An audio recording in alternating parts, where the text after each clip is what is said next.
A'udzubillahi minasyaitonirrajim. Bismillahirrahmanirrahim. Assalamualaikum warahmatullahi wabarakatuh. Alhamdulillah hamdan katsiran thayyiban mubarakan fi kama yuhibbu rabbuna wa yarda. Asyhadu an la ilaha illallah wahdahu la syarikalah wa asyhadu anna Muhammadan abduhu wa rasuluh. Ya ayyuhalladzina amanu taqullaha haqqa tuqatih wa la tamutunna illa wa antum muslimun. Ya ayyuhan nasu taqu rabbakum alladzi khalaqakum min nafsin wahidah wa khalaqa minha zawjaha wa bassa minkum rijalan katsiran wa nisaa wattaqullaha alladzi tasaaluna bihi wal arham innallaha kana 'alaikum raqiba. Ya ayyuhalladzina amanu taqullaha wa qulu qawlan sadida yuslih lakum a'malakum wa yaghfir lakum dhunubakum wa may yuti'illaha wa rasulahu faqad faza fawzan 'azima. Wa amma ba'du fa inna asdaqal hadisi kitabullah wa khairal huda huda Muhammadin sallallahu alaihi wasallam wa syarrul umuri muhdatsatuha wa kullu muhdatsatin bid'ah wa kullu bid'atin dhalalah wa kullu dhalalatin finnar.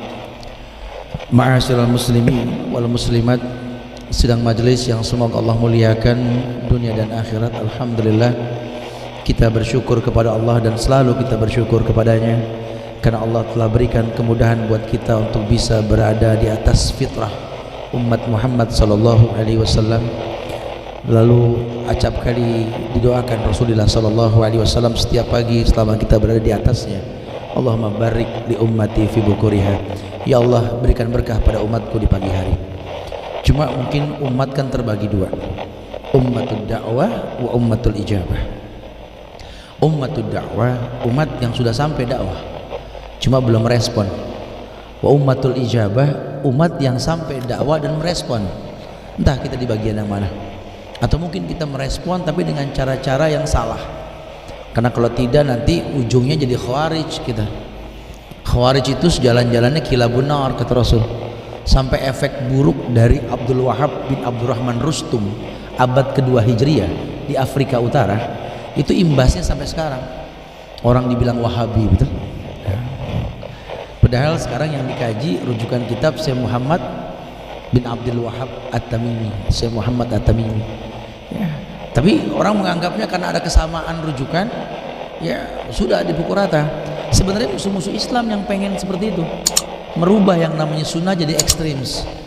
Kalau dulu zaman Belanda namanya ekstremis. Ya, kita punya ulama-ulama hebat yang mendakwahkan Islam, memperkuat mental orang Indonesia, dibilangnya ekstremis dulu.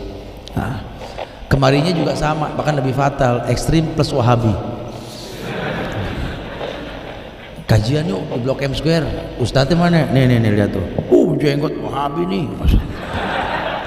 Apa hubungannya jenggot sama Wahabi? Pasti yang datang nanti perempuan kerudung panjang, ada yang pakai cadar kan? Bini-bininya Wahabi.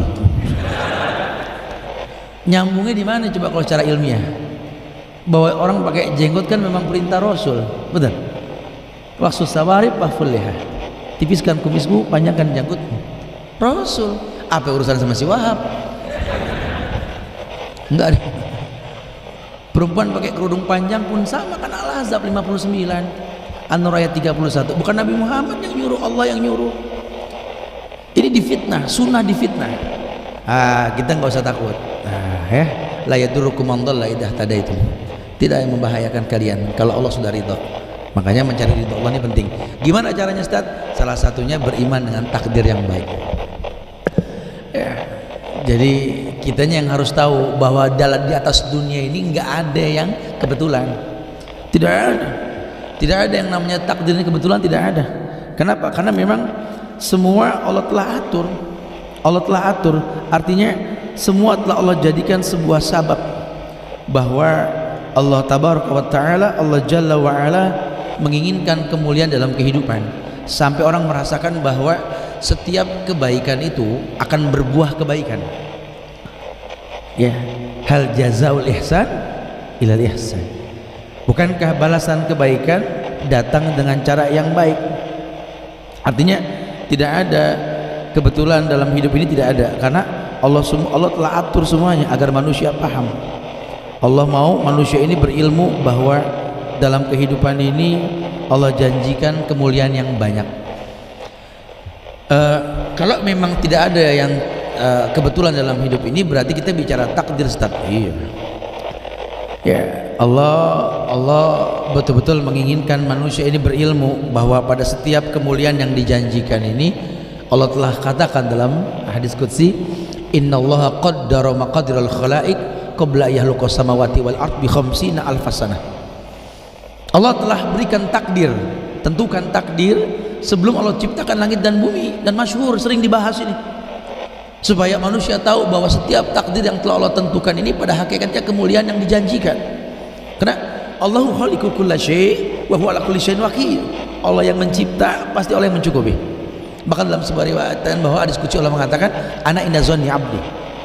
Aku ini menurut prasangka hambaku, kata Allah. Ana inda zanni abdi, aku menurut prasangka hambaku. Kalau hambaku pikir aku ini kejam, ana syadidul iqab. Tapi kalau hambaku pikir aku baik, ana rahman, ana rahim, kata Allah. Makanya ulama menekankan sekali, orang kalau mau mendalami agama, merasakan nikmatnya berhukum di atas Islam, kenali 3 perkara: Allah, Nabi Muhammad, dan Islam yang dibawa. Kul katakan ya Muhammad, kul in kuntum tuhibbunallah fattabi'uni. Katakan ya Muhammad, nanti kalau banyak orang mengatasnamakan cinta kepadaku, katakan tidak ada cinta yang dibuat-buat, cinta hanya mencontoh diriku. Katakan begitu Muhammad. Sampai orang mengerti bahwa Nabi Muhammad itu bukan cuma sekedar gugur kewajiban sholat dia lakukan, bukan, tapi memang cinta sholat. Cintanya Nabi Muhammad itu sejati sampai di akhirat nanti. Bahkan ketika umatnya menyeberangi Siratal Mustaqim, dia berkata, ya Allah salim oh ya Allah selamatkan. Total cintanya itu. Kita mah udah masing-masing di sono, udah ngelihat mantan juga di sini aja, mau kemana-mana berdua mulu. Di akhirat mah masya Allah masing-masing. Tapi kalau Muhammad tuh total cintanya. Yang dia tanya, bagaimana syafaatku kepada umatku? Dia masuk surga, dia tanya dulu, umatku gimana? Masalah surga masalah gampang, buat apa masuk surga seperti seorang nabi yang gak punya umat? Terus sejatinya Muhammad tuh. Makanya kalau kita pengen belajar cinta, ya cinta Muhammad. Oh, pakar cinta beliau.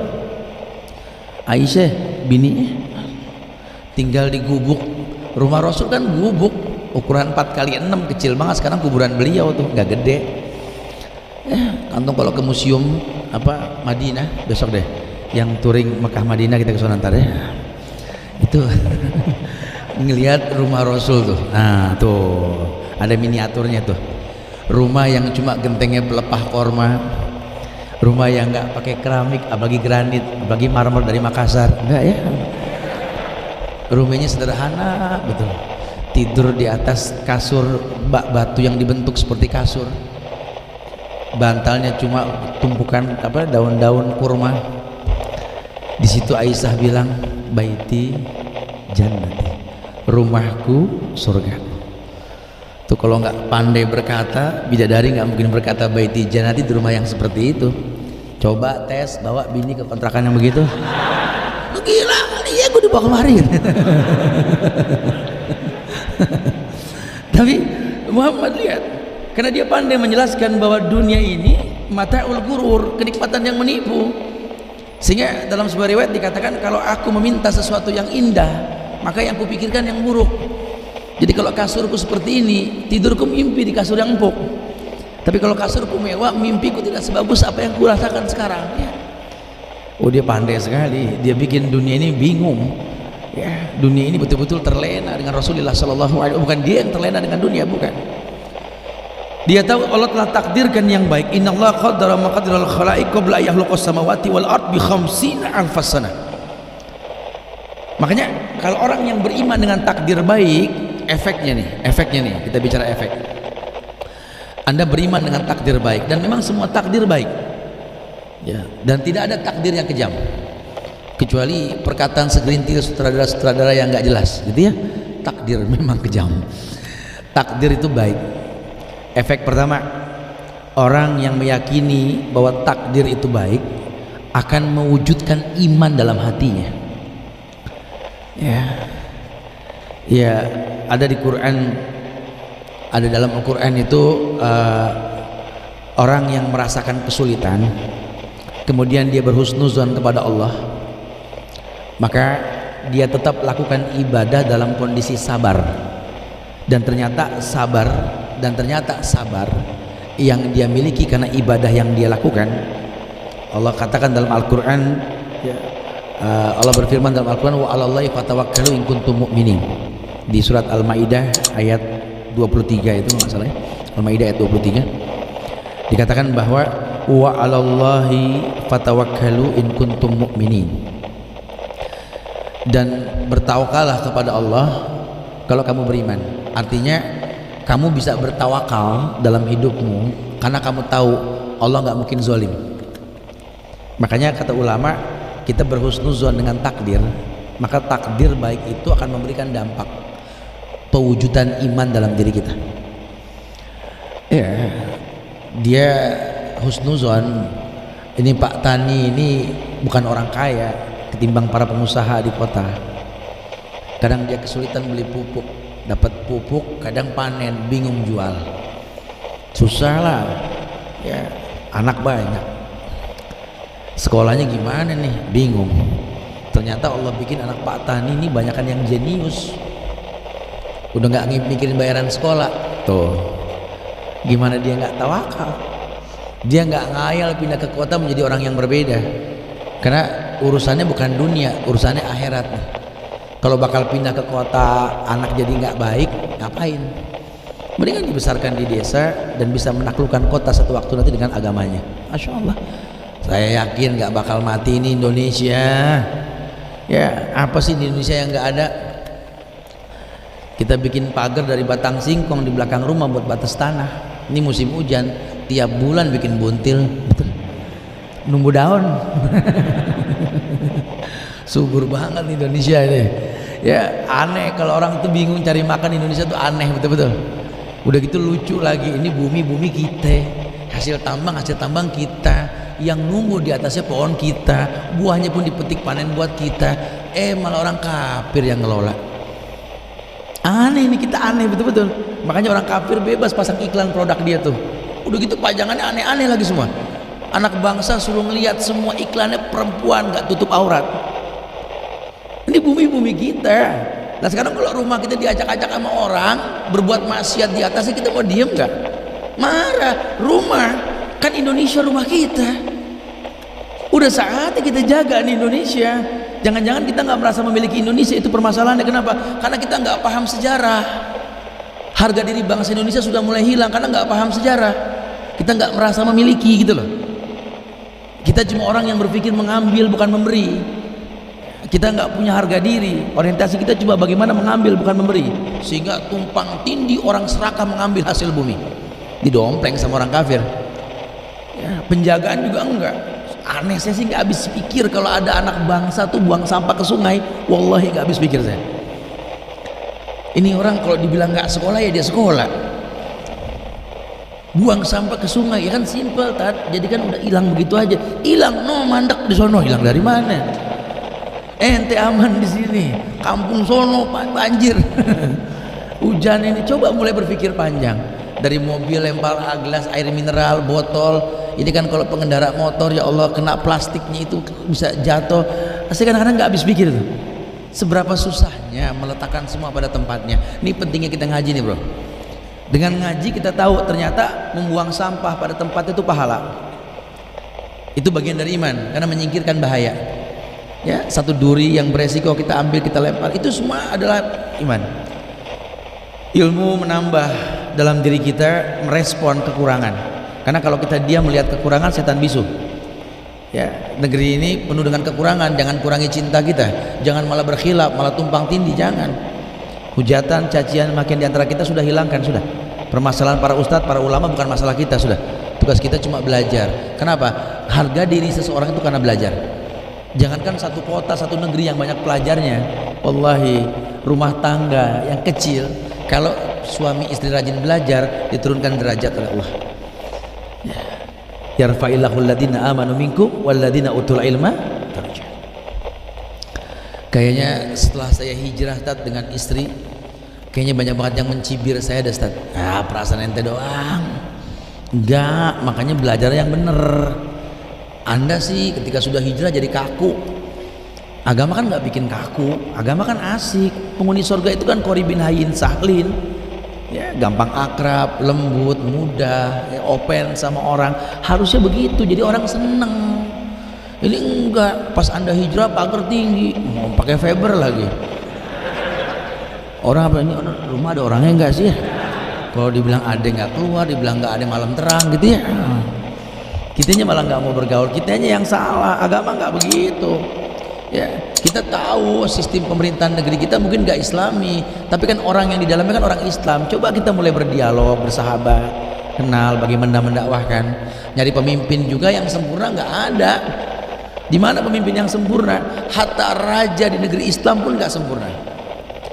Yang kemarin gitu kan, ketika Raja Salman datang ke Indonesia, wah ramai. Lihatlah raja yang dialu-alukan keagamaannya, salaman dengan yang bukan mahram. Ya raja. Kalau ulama begitu kita ngomel kan gitu. Ya raja manusia yang mungkin agamanya nggak sebagus ulama, tapi yang penting kita punya pemimpin yang mau dengar perkataan ulama, itu yang paling penting.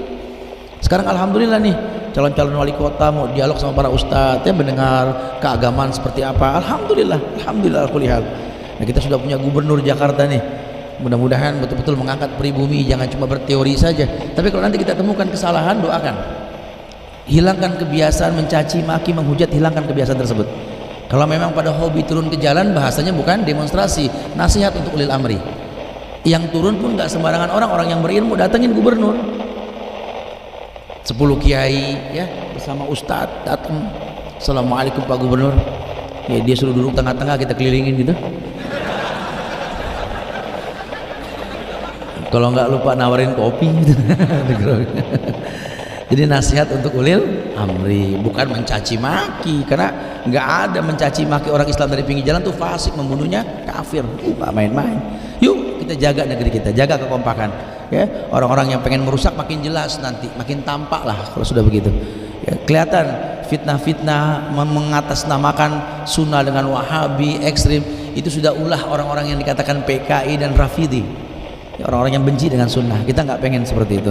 Mewujudkan iman, berhusnuzon dengan takdir baik, atau kita betul-betul mempercayai takdir baik ini, dan semua takdir memang baik.